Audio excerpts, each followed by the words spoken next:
Chapter 9 Shooting Match. Omri put the cowboy and horse in a sock drawer while he had the quickest supper on record. Then he raced upstairs again, stopping only to pinch a few grains of Gillen's rat feed for the two horses. Shut up in his room, he took stock. The room this size was sort of an indoor national park to the cowboy and the Indian. It should be easy enough to keep them apart for one night. Omri thought at first of putting the new pair straight back in the cupboard, then bringing them back to life the next morning in time for school, as he had promised, but he had promised Patrick not to. So he decided to empty the dresser crate and put the cowboy and his horse in there for the night. The crate was about 2 feet square, made of planks. There was certainly no visible way out of it for the cowboy. Omri put himself carefully down into it. Looking down at him, he felt curious about his name, where he came from, and so on, but he decided it was better not to talk to him. The cowboy had clearly decided that Omri was not really there at all. When his big hands reached down, carrying some cold stew, grain for the horse, some fragments of apple for the bowl, and later some cotton wool scraps, material for the bedding, the cowboy deliberately covered his eyes by pulling down his big hat from him. It was only when Omri reached one final time to give him a drink of water in a minute green glass bottle that he found in the bathroom cupboard that the cowboy spoke a word. "Take that filthy stuff out of here," he suddenly shouted in a strong Texas accent. "He ain't aiming to drink no more of that log as I lied."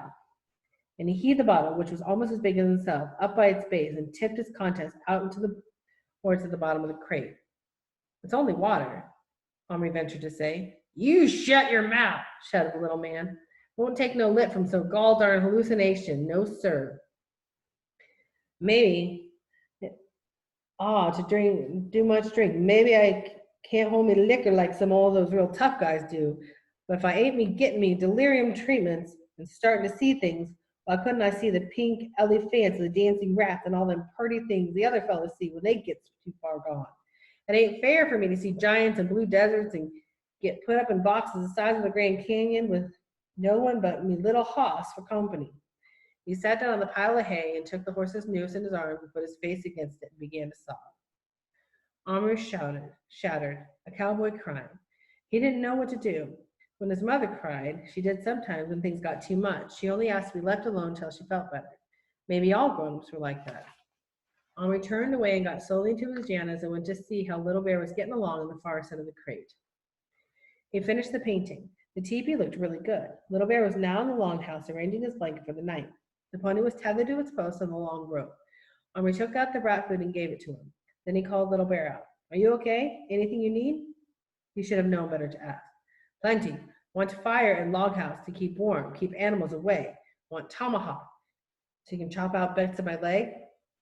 Little Bear angry when say that. "Sorry now. Use tomahawk cut down trees, chop firewood, kill fish." "What fish?" Little Bear replied with a very good imitation of a fish swimming. Then he did a mime of catching it, putting it onto a block, and with a whirl of his arm, chopping its head off with gleeful relish. "I don't know about that. You get tomorrow. Fish from plastic. Good tools, but fire now. Chief Little Bear say." Omri sighed. He went to the waste paper bucket and picked out the remains of the other fire that he'd thrown away there. There was quite a lot of the fire lighter left. He gathered up some bits of wool bark and twigs where Little Bear had been working. "You're not having it inside, though far too dangerous." He arranged the fire on the packed earth of the seed tray about 6 inches from the entrance of the log house, first moving the teepee to safety. Then he struck the match, and soon there was a cozy blaze. Little Bear crouched beside it, red skin glowing, his eyes bright with pleasure. "Little Bear, can you dance?" "Yes, many kinds." "Would you do one now so I can see?" He hesitated, then shook his head once. "Why not, though?" "No reason dance. Maybe if I got you a wife." The Indian looked up eagerly. "You get? Give word?" "Said I would try." Little Bear danced. "Do best dance. Love dance." Omri turned off his light and drew back from the scene. It looked amazingly real, with the fire making the shadows, and the little horse munching on his grain, and the Indian sitting at his heels, warming himself, wearing his colorful headdress and chief cloak. Omri wished himself that he were small enough to join Little Bear by the fire. "Omri, you in bed? I'm coming in 5 minutes to kiss you good night." Omri felt panicky, but it was all right. The fire was going out. Already Little Bear was standing up, yawning, stretching. He peered up through the darkness. "Hey, Omri, painting's good?" "Great. You sleep now?" "Yes." "Peace of great spirits be with you." "Thanks, same to you."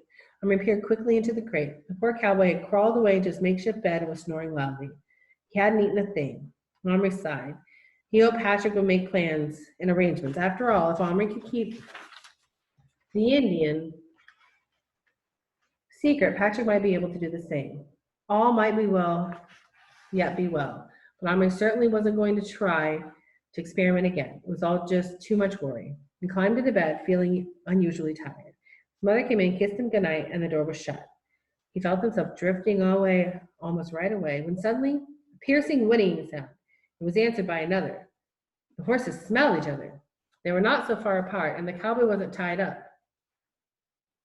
Omri could hear his little host clattering the bare boards in the crate, and the whinnies began again, high, shrill, almost questioning. Omri thought of quitting his life, but he was awfully tired. Besides, what could he do?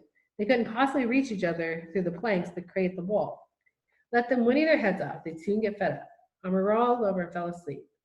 But he was wakened just after dawn by shots. He was out of bed in about 1/5 of a second. One glance in the crate showed all too clearly that the cowboy and his horse had escaped. Second glance showed how. A knot in the wood had been pushed out, or perhaps kicked out by the horse, leaving an oval-shaped hole like an arched doorway, just big enough to let the horse and rider through. Omri looked around wildly. First, he could see nothing.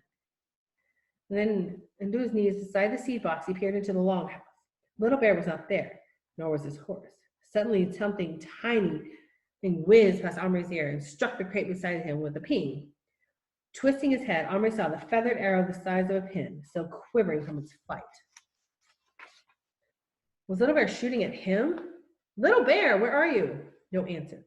Suddenly, a movement like that of a mouse caught in the corner of his eye. It was the cowboy, dragging his horse behind him. He was running half bent over from behind one chair leg to another. He had his revolver in his hand and his hat on his head. Another arrow flew, missing the crate this time and burying itself in the carpet just ahead of the running cowboy, who stopped dead, jumped backward till his horse hit him, then fired another 2 shots from behind the horse's shoulder. Omri followed his aim and spotted Little Bear at once. He and his horse were behind a small heap of cloth, which was a snow-covered hill, and to them it was actually Omri's vest, dropped carelessly on the floor the night before. Little Bear, safe in the shelter of this cotton mountain, was just preparing to shoot another arrow at the cowboy, one that could hardly fail to hit its mark. The poor fellow was now scrambling desperately onto his horse to try to run away within full sight of the Indian as he drew back his bowstring. Little Bear, stop! Omri's frenzied voice rang out. Little Bear did not stop, but his surprise spoiled his aim, and the arrow sped over the cowboy, doing no worse than swooping away his big hat and pinning it to the baseboard behind the chair. This infuriated the little man, who, forgetting his fear, stood up on his stirrups and shouted, "Darnation take ya, you red varmint! Wait till I catch ya! I'll have your stinking red hide for a sleeping bag."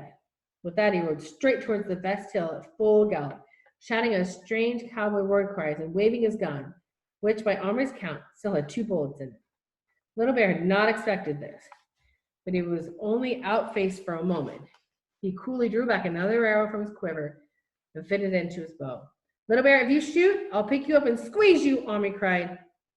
Little Bear kept his arrow pointed toward the oncoming horseman.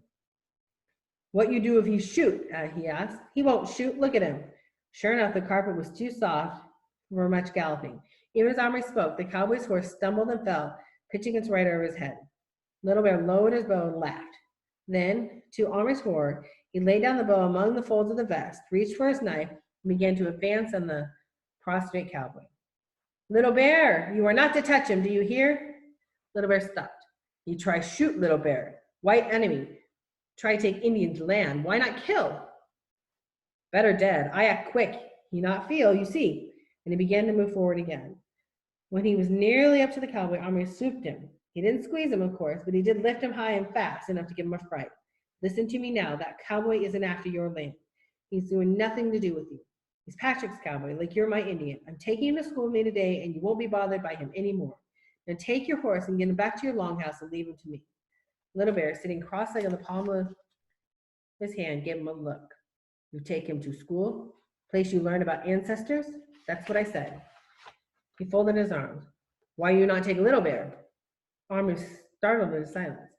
"If white fool with coward's fate good enough, Indian chief good enough, you wouldn't enjoy it. If he enjoy, I enjoy. I'm not taking you. It's too risky." "Risky? Firewater? No, not whiskey." risky, dangerous. He shouldn't have said that. Little Bear's eyes lit up. Like danger. You're too quiet. No hunting. Him. Only enemy. He said scornfully, peering over the edge at Omri's hand on the cowboy, who, despite the softness of his landing, was only just scrambling to his feet. Look, he no use for a good fight. Bear soon kill. Take scalp. Finish. Very good scalp, he added generously. Fine color. Look good on belt. Omri looked across the cowboy. He was leaning his ginger head against his saddle. He looked as if he might be crying again. Omri felt sorry for him. You're not going to hurt him, said the Indian. Because I won't, he said to the Indian, because I won't let you. If he's such a coward, wouldn't do you any honor, any good anyway. Little Bear's face fell and grew mulish. No tell from scalp on belt belong to a coward or brave man, he said slyly. Let me kill and I do dance around campfire, he coaxed. No, Omri began, and he changed his tactics. All right, you kill him, but then I won't bring you a wife. The Indian looked at him a long time. Then he slowly put his knife away. No touch, give word. Now you give word. Take Little Bear to school. Take to plastic. Let Little Bear choose woman. Omri considered. He could keep Little Bear in his pocket all day. No need to take any chances. If he were tempted to show the other children, well, he must resist temptation, that was all. And after school, he could take him to Yap's. The boxes with plastic figures are in there in the corner behind the high stand. Provided there weren't too many kids in the shop, he might be able to give Little Bear a quick look at the lady Indians before he bought one, which would be a very good thing. Otherwise, he might pick an old or ugly one without realizing it. It was so hard to see from their tiny plastic faces what they would look like when they came to life. Okay, then, I'll take you. But you must do as I tell you and not make any noise. He put down the sea tray and gently shooed the horse up the ramp. Little Bear tied it to the post, and Omri gave it some more rat food. Then he crawled on his hands and knees over to where the cowboy was now sitting dolefully on the carpet. His reins looped around his arm, looking too miserable to move. What's the matter? Omri asked him. Little man didn't look up. Lost my hat, he mumbled. Was that all? Omri reached over the baseboard and pulled the pin-like arrow out of the wide brim of his hat. Here it is, he said kindly, laying in the cowboy's lap. The cowboy looked at it and then looked up at Omri and then stood up and put his hat on. You sure you ain't no regular hallucination? He said. I'm obliged to you. Suddenly he laughed.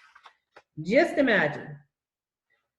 Thanking a piece of delirium tremens for giving you your hat back. You just can't figure out what's going on around here. Say, are you real?